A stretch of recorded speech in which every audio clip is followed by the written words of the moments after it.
Haleluya. Yesus baik dalam hidup kita semua. Amin. Tema firman Tuhan hari ini, kalau kita bangun, Yesus juga bangun. Kalau kita tidur, Yesus berdiam. Saudara yang diberkati oleh Tuhan, banyak orang hari-hari ini kelihatannya bangun, lagi bergerak. Padahal sesungguhnya imannya lagi iman yang mati. Banyak orang kelihatannya hidup, bernafas, bekerja, tetapi sesungguhnya rohani mereka sementara mati. Rohani mereka sementara tertidur. Dan Tuhan mau di akhir zaman ini tidak ada lagi orang percaya yang dikatakan rohaninya tidur. Tidak ada lagi orang percaya yang dikatakan rohaninya mati. Tetapi Tuhan mau kita harus bangkit. Kita harus bangun. Kita harus berdiri kuat di dalam Tuhan. Supaya janji-janji Tuhan, kebaikan Tuhan, kemurahan Tuhan boleh terjadi atas hidup kita. Amin, saudaraku. Saya percaya kita rindu melihat berkat Allah mengalir dengan deras dalam hidup kita. Saya yakin kita rindu melihat pertolongan Allah terjadi dengan luar biasa dalam hidup kita. Mari kita akan melihat Alkitab kita terdapat dalam kitab Efesus. Efesus pasal yang kelima ayat 14 sampai ayatnya yang ke-16. Hidup sebagai anak-anak terang. Itulah sebabnya dikatakan, bangunlah hai kamu yang tidur, bangkitlah dari antara orang mati, dan Kristus akan bercahaya atas kamu. Karena itu perhatikanlah dengan saksama bagaimana kamu hidup. Janganlah seperti orang bebal, tetapi seperti orang arif, dan pergunakan waktu yang ada, karena hari-hari ini adalah jahat. Saudaraku, kita tidak boleh terlena dengan keadaan. Kita tidak boleh tenggelam dengan pergumulan. Kita tidak boleh terbawa arus dengan kesibukan. Jangan sampai Tuhan dapati iman kita iman yang tertidur. Iman kita iman yang mati. Firman berkata di ayat 14 tadi, itulah sebabnya dikatakan, bangunlah hai kamu yang tidur, dan bangkitlah dari antara orang mati, dan ini yang penting saudaraku, Kristus akan bercahaya atas kamu. Itulah sebabnya tema tadi, kalau kita bangun, Yesus juga akan bangun. Kalau kita bangkit, Yesus juga akan bangkit. Kalau kita tidur, Yesus juga akan berdiam. Artinya apa saudaraku? Tuhan mau rohani kita harus benar-benar maksimal. Pikiran kita harus benar-benar berpikir tentang Tuhan. Tentang bagaimana kita harus menyenangkan hati Tuhan. Supaya Kristus bercahaya atas hidupmu. Artinya apa? Supaya Yesus dinyatakan atas hidup kita. Mengapa Yesus belum dinyatakan atas hidup kita? Artinya apa? Kuasanya belum dinyatakan atas hidup kita, pertolongannya belum dinyatakan atas hidup kita, mujizatnya belum terjadi atas hidup kita. Karena apa? Karena mungkin kita masih sementara tertidur, saudaraku. Tertidur rohani. Atau mungkin sampai dikatakan mati rohani. Saudaraku, Tuhan mau kita harus mempergunakan waktu ini, waktu yang singkat. Saya percaya di antara kita tidak ada yang tahu kapan hari matinya. Saya juga saudaraku, saya tidak tahu kapan saya akan dipanggil oleh Tuhan. Sebab itu profesi saya sebagai hamba Tuhan, saya semakin giat menyampaikan firman Tuhan, saudaraku. Saya semakin giat menyampaikan Injil. Saya mau lebih lagi di dalam Tuhan. Saya semakin, orang bilang gas. Orang Kristen harus gas kerohaniannya. Tidak boleh direm, tapi gas pengiringannya kepada Tuhan ditambah. Kesetiaan kepada Tuhan ditambah. Ini yang artinya bangun, ini yang artinya bangkit, saudaraku. Supaya Kristus akan bercahaya atasmu, supaya Tuhan akan menyatakan pertolongannya, Tuhan akan menyatakan pembelaannya bagi kita. Kalau kita diam-diam, Tuhan juga akan diam-diam. Bagaimana Tuhan menolong hidup kita kalau kita ini tidak mau gas untuk mengasihi Tuhan? Kalau kita menjadi orang Kristen yang santai-santai, tidak ada pergerakan apapun, cari Tuhan malas-malas, berdoa bosan.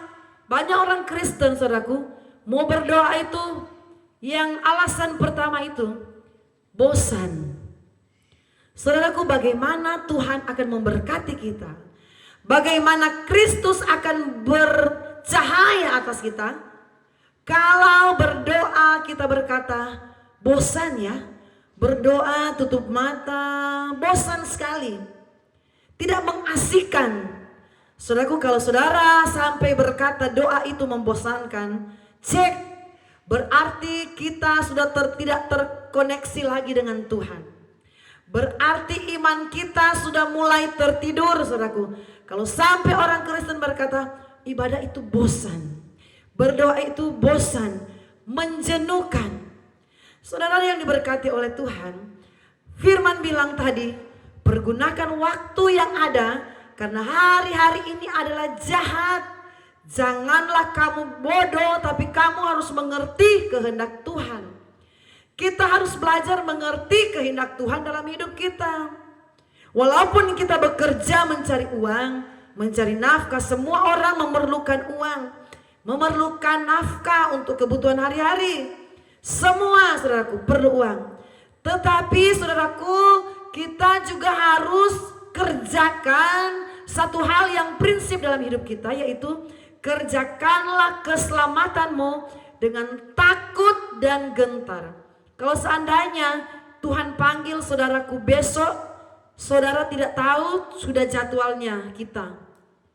Tuhan bilang, besok kamu punya giliran untuk menghadap ke rumah Bapa.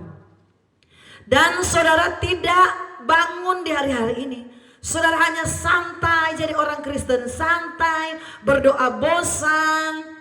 Saya mau tanya kepada saudara, apakah saudara yakin saudara akan diterima di surga? Atau saudara akan masuk di perapian yang menyala-nyala?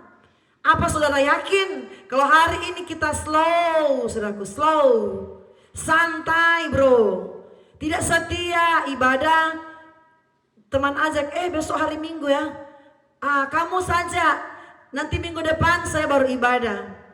Seandainya besok kita sudah dipanggil Tuhan, apakah kita yakin persis kita akan masuk ke dalam kerajaan surga? Saudara yang diberkati oleh Tuhan, Tuhan punya rancangan yang terbaik atas hidup kita. Dia akan menyatakan kuasanya. Sebab itu ayat 14 tadi, maka Kristus akan bercahaya. Bercahaya berarti akan dinyatakan kuasanya.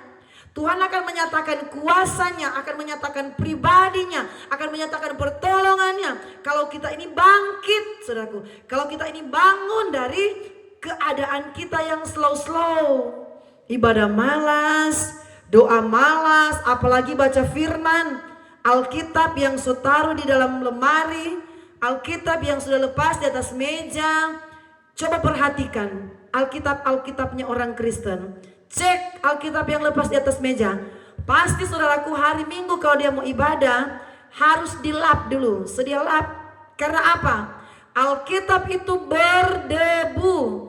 Karena tidak baca Alkitab, jarang baca firman Tuhan. Alkitab cuma saudaraku dipajang di dalam lemari, dipajang di atas meja, sehingga Alkitab itu berdebu. Saudaraku, ini tanda-tanda orang Kristen yang sudah mulai mati rohani, saudaraku. Tanda-tanda orang Kristen yang sudah mati iman, mati rohani, tidak mau baca Alkitab. Bosan kalau berdoa, rasa jenuh, rasa gerah. Berdoa rasa gerah, tidak nyaman, saudaraku. Kalau nyaman, kalau shopping nyaman, saudaraku. Kalau ada di kafe, restoran nyaman, saudaraku. Kalau ada di gereja rasa bosan. Lagu baru 1, 2, 3 kali pendeta bilang menyanyi, dia sudah mulai ke WC. cari toilet. Firman saudaraku baru satu ayat, mari pendeta bilang, mari kita buka dalam kitab ini. Baru pendeta bilang mari kita buka, dia sudah tidak tenang di tempat duduk saudaraku. Sudah cari WC, sudah ke halaman parkiran, mondar-mandir ke sana. Tidak bosan untuk mendengarkan firman Tuhan. Mulai merasa bosan. Saudaraku, hati-hati. Berarti iman kita sudah mulai mati. Firman berkata, secara lahiriah mereka menjalankan ibadahnya. Ibadah dijalankan secara lahiriah, tetapi mereka memungkiri kekuatan ibadah itu. Percuma mereka beribadah. Saudaraku, jangan sampai Tuhan bilang percuma engkau ibadah.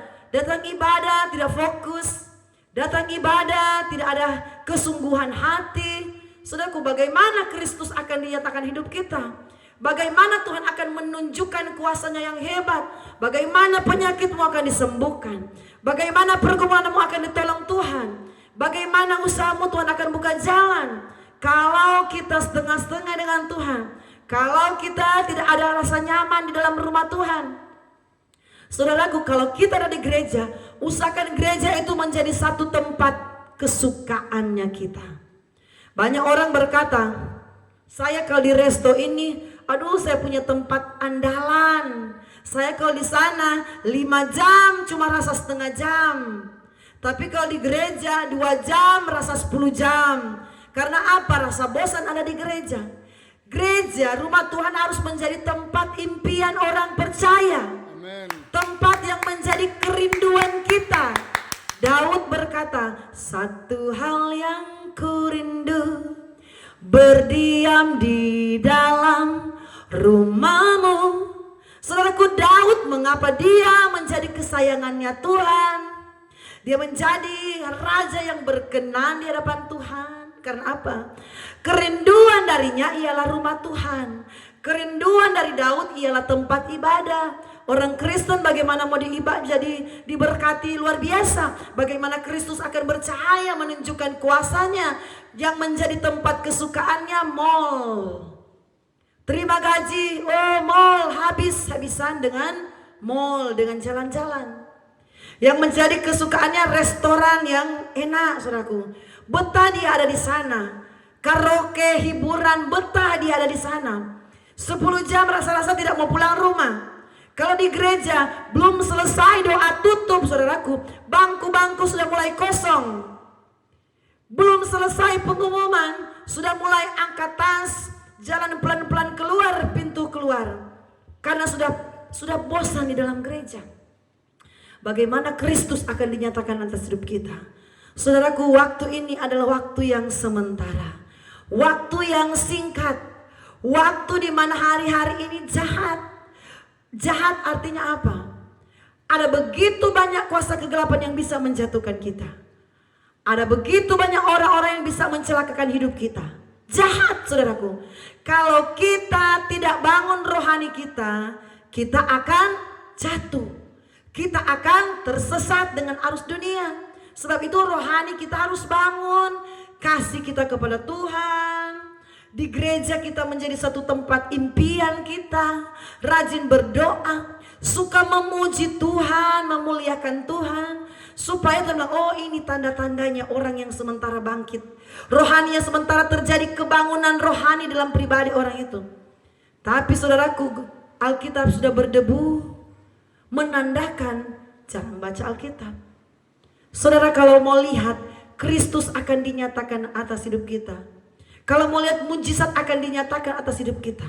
Kalau mau lihat berkat akan mengalir dengan deras dalam hidup kita. Bangun rohanimu, saudaraku.